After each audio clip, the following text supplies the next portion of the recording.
আমি অ্যাকচুয়ালি আর্মিতে নাইট সুবেদার পোস্টে আছি, আর আমি এখন এই মুহূর্তে শ্রীনগরে পোস্টিং আছি, কিন্তু আমাদের 22 এপ্রিলের পরের থেকে আমাদেরকে অ্যাডভান্সে পাঠিয়ে দেয় পুঞ্চ সেক্টর 5 এরিয়ায় পাঠিয়ে দেয়।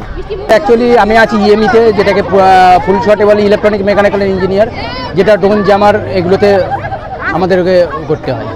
অপারেশন সিঁদুরের মেন কাজ যেটা আমাদের ছিল ড্রোন জ্যাম করা, যে পাকিস্তান থেকে মেন ড্রোনগুলো এসেছিলো সেই ড্রোন জ্যামিংগুলো আমরা মেন করতাম। সফল হয়েছে আমাদের তরফ থেকে আমরা 100% সফল হয়েছি। কারণ ইন্ডিয়ার মাটিতে আমরা মনে হয় না যে একটা ড্রোনও পড়তে দিয়েছি বা ভবিষ্যতে কোনো দিন পড়তে দেবো যতদিন আমরা আছি। বাড়িতে বাবা মা ওয়াইফ, এক ছেলে এক মেয়ে, আর বোন আছে, বোনের বিয়ে হয়ে গেছে। আজকে আমি বাড়িতে আসলাম 20 দিনের ছুটিতে, নেক্সট 20 দিন পরে আবার যেখানে ছিলাম সেখানেই যাব। তো অ্যাকচুয়ালি আমার কাছে একটা অভূতপূর্ব পাওনা, যেটা আমি আশা করিনি, মানে এতটাই গর্বিত হচ্ছি আমি। তার জন্য ধন্যবাদ চাকদার সমস্ত অঞ্চল গ্রামবাসীবৃন্দকে, তাতলা পঞ্চায়েতের গ্রাম প্রধান, উপপ্রধান, পঞ্চায়েতের সকল সদস্যদের, সবাইকেই থ্যাঙ্কস আমার তরফ থেকে।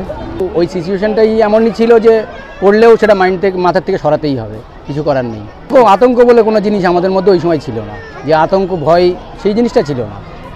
মাথায় একটাই ছিল, যা অর্ডার হয়েছে সেটাকে কমপ্লিট করতে হবে, টাস্ক যেটা কমপ্লিট করতে হবে। কথা ড্রোন অ্যাটাক যত হয়েছে সব সন্ধ্যার পরে, দিনের বেলা খুব কমই হয়েছে। যতগুলো রাডারে এসছে আমরা চেষ্টা করেছি। আতঙ্ক তো কোনো প্রশ্নই ওঠে না। আসলে সত্যি কথা বলতে ওই সময় আতঙ্কের নাম মাথার মধ্যে থাকে না।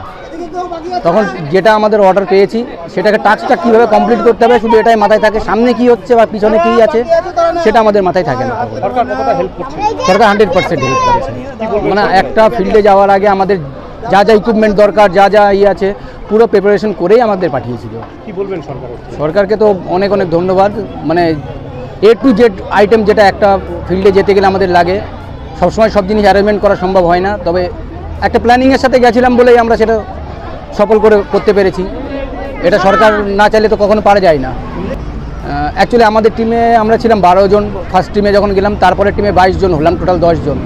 তার মধ্যে একটা আইডি ব্লাস্টে আমাদের সহকর্মী বলতে পারেন, ওর মানে আইডি ব্লাস্ট হয়েছে, তবে মানে ঠাকুরের আশীর্বাদ বলবেন যে অতটা কিছু ওর হয়নি, সেফ আছে এখন, আজকে ডেটে সেফ আছে। মানে আমাদের গ্রুপে যারা ছিল সবাই মোটামুটি সেফই আছে, একজন ইনজোর্ড হয়েছিল। আমার নাম মিলন কুমার খাঁ।